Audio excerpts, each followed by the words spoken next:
Joining us now is Tanner Ehmke, the manager of CoBank's Knowledge Exchange Division, but more importantly, he's a Western Kansas kid, grew up in the Lane County, Dighton area, so always good to have Kansans to do well, and so we appreciate what you do. So there's a couple of issues we're going to talk about in this first part, a paper that you came out recently dealing with grain elevators and the challenges that basically 2019 and just the whole overall ag economy has brought them.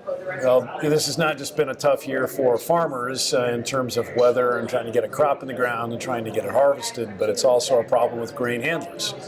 So across the country, this has just been a saga of the never-ending harvest because it's been wet and snowy, and a lot of the crop is planted late, as we all know, and that affected the maturity of the crop, and a lot of the fall crop was impacted by some early frosts, and that impacts the quality of the grain. It's going to be lighter test weight. It's going to be lower quality all the way around, and then at the same time, throughout the country, we've got grain that's high moisture.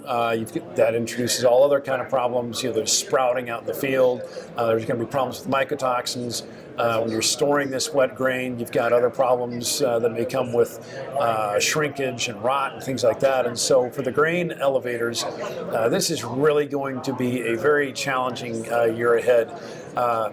In addition to these quality issues with the grain, they're buying basis that is really, really high. So in some places of the country, it's the tightest they've seen in a number of years. And so when the grain elevators are buying really expensive basis, that's going to be cutting into their margin potential for the year. And so all the way around, it's going to be a tighter year generally that we expect for grain elevators. And there are some potential opportunities for new revenue through grain drying or through blending some of this new crop, the lower quality new crop, with some old crop supplies. So those are revenue opportunities, but on the whole, it's going to be a tighter year for sure. Did you break it out by regions and looking at all these, say, separate every region of the Midwest really is going to have its own set of issues. Over in the Eastern Corn Belt, there was a lot of prevent plant there, and so there's a lot more volatility in basis. Over in the Northern Plains, the story there with the Dakotas just has really been remarkable and stressful for a lot of farmers and elevators, and so there's going to be a lot of corn deficit regions in that part of the country.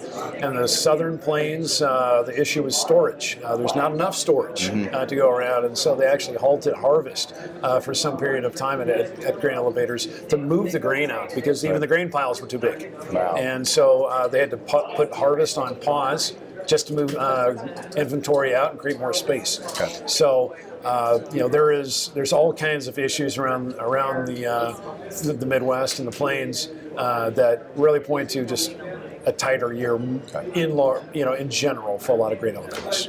Tanner Ehmke is the manager of CoBank's Knowledge Exchange Division. He's our guest this week. We'll take a break and have more in just a moment.